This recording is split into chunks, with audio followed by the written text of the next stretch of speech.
in 1849, the case of Robert versus the City of Boston ultimately resulted in civil legal defeat that upheld school segregation. It became a pivotal moment in American history of civil rights and the public education for minorities in the United States, when it exposed the deep racial inequalities embedded in the system. The case mobilized Black legal activism and laid a foundation for civil rights in the future and the efforts to change racial inequality, which is beyond slavery itself. In 1849, an African American activist father known as Benjamin Roberts filed a lawsuit against the entire city of Boston shortly after his daughter, Sarah Roberts, was denied admission to a predominantly white public school.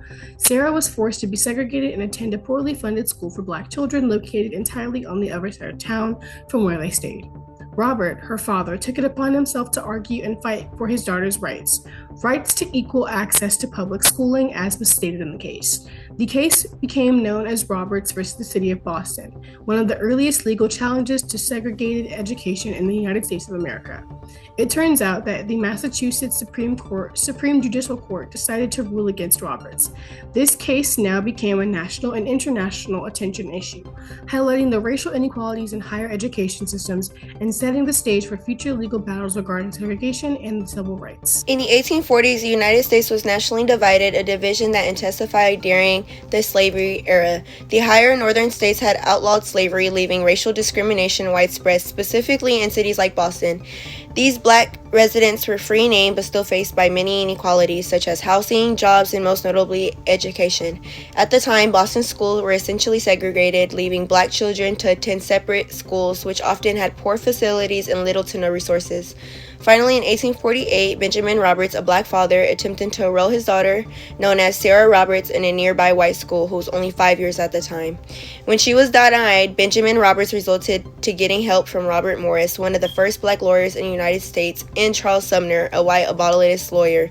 The Robert family then filed a lawsuit against the entire city of Boston, which was then later named Robert versus City of Boston. They fought the segregation was inhumane and violated the rights of Black citizens. Later, the Massachusetts Supreme Judicial Court decided to not rule against the Roberts family. This resulted in the case becoming a powerful symbol of the fight for racial justice. Many historians argue that this was such a deeper impact. According to Stephen Kendrick and Paul Kendrick, this case marked only the beginning of the legal battles that can result in stretch more than a century. They furthermore stated it helped build the legal groundwork that would later to be used in Brown versus Board of Education. Another historian, known as Leonard L. Richard, stated that Robert versus Boston forced Northern abolitionists to confront their own racial hypocrisy. He then further argues that this case helped the movement expand the focus beyond just slavery, challenging racism in all forms. So first we have Bell Derrick. He is basically discussing how Robert versus Boston was an early example of civil rights litigation and how its legacy shaped Brown versus Board. Then we have Edward J. Blum, which wrote Forging the White Republic. And this whole book basically addresses Northern racism and how legal efforts like Roberts challenged the myth of the Free North. Third, we have James Oliver Horton and Louise E. Horton with the Black Bostonians, basically offering a great background on Black communities in Boston and their activism. So all of this in connection to abolition is basically expose Northern hypocrisy about race. Abolitionists have had slavery in the South, but Robert versus Boston forced them to confront racism in their own backyard. So this case allowed to show that freedom that doesn't result in equality. Some inspired legal and activist strategies. Even though the Robert families lost the case, it pushed abolitionists to adopt legal tactics like using the court to fight racism.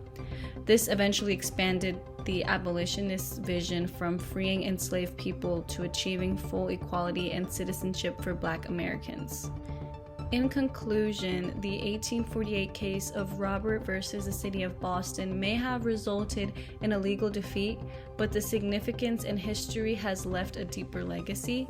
By challenging school segregation in North cities, forcing Americans to address the uncomfortable, inhumane truth that racism was in fact not limited to the slaveholding South, just embedded in the systems of the free country.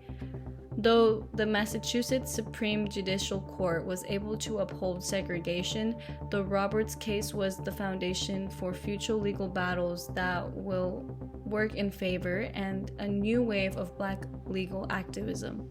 People we mentioned, such as Charles Summers and Robert Morris, upholding the abolitionist movements, focus on simply ending slavery to make it demand for full equality under the law. Most significantly, Robert versus Boston schools remind us that change can happen without defeat. In this fight against slavery and racial oppression, this case, Robert versus Boston, provided the challenge of not giving up and refusing to stay silent.